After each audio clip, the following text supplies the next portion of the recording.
Hi all and welcome back to AJ Steele's Photography, and in this episode I'm going to show you how to take an image like this one on the right and edit it into something on the left like this.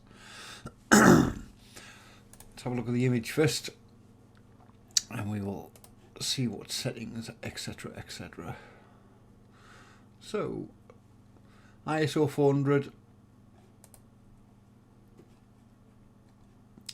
ISO 400, I'm using Sigma 150 600 contemporary lens with my D500, like I say, ISO 400, f6.3 and at 32 320th of a second.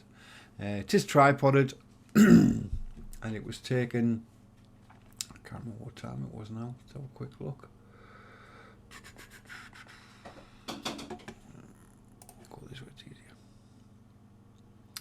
There you go, it was taken at nearly 8:30 the other night. So let's have a play. Now the image itself, I don't mind it. It's not brilliant as in colour wise, but that's as close as I get at 600mm. But what I'm going to do is I'm going to crop it in and then we'll go from there. So first of all I'm going to do my lens correction. Then I'm going to crop it to where I like it. People keep on banging on about, you shouldn't crop, but I like to on some occasions anyway. Have a quick look at that, see what that's like. Yeah, move it a little bit. Excuse me. That's better. It's these that I want out, so I'm just going to move it over a tad. Just so you can get the circle of the moon itself. That's better. Right, I'm nearly at 1:1 there now anyway. Excuse me. I'm then going to turn it to black and white. So if you go up here, hit the black and white, and it will automatically turn it to black and white for you. So you don't have to worry about any colours, nothing. After I've done that, hit auto. Well, that's not actually too bad. Probably won't lighten a tad, but that's what it's done by hitting auto. Don't be afraid to use auto. It's a fantastic guide, yeah, for you to start off at. Personally, I think it's a little bit too dark, so I'm just gonna put the exposure up a little bit. I'm just gonna move the highlights up a little bit, move the white up a little bit, and you'll see why in a second. Because I'm just gonna dehaze it, just a little bit. I mean, even at 1:1, which that's what that is, it's still quite sharp considering. Give it a bit more texture. Go into detail. I'm just going to move this across a bit so you can see a bit more.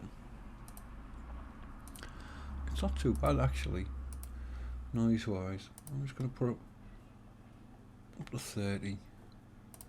A little bit of contrast. Right, this is something I've never shown before. When you're doing sharpening, it automatically puts amount of 40 on. Yeah. So if you hit mask, or if you hover over mask and hit Alt on a PC, I think it's Control on a Mac. I can't remember. Maybe, but it's Alt on a PC. Left click on your mouse button, and basically, if you just go across. And then anything in white, it's going to sharpen. So you can go as much as you want. So you could have a little bit of sharpening around the outside. I'm just going to take it to about 70. Yeah, about 70. So all it's done is sharpened where it was lit. So again, press Alt, left click on your mouse, and that's basically what it's sharpening there. So everything white is being sharpened by 40%. Now you can knock that up or knock it down, it's up to you. With that, your radius, basically it's doing it at 1 pixel. Yeah, which is fair enough. Detail, I usually don't touch that. So that's not too bad, I quite like that. I'm going to have a quick look before and after. So That's your before, obviously zoomed in, and that's your after. Quick tutorial there, might help you out a little bit, might not. Give us a thumbs up, give us a like, give us a share, and I'll see you on the next one. See ya, bye now.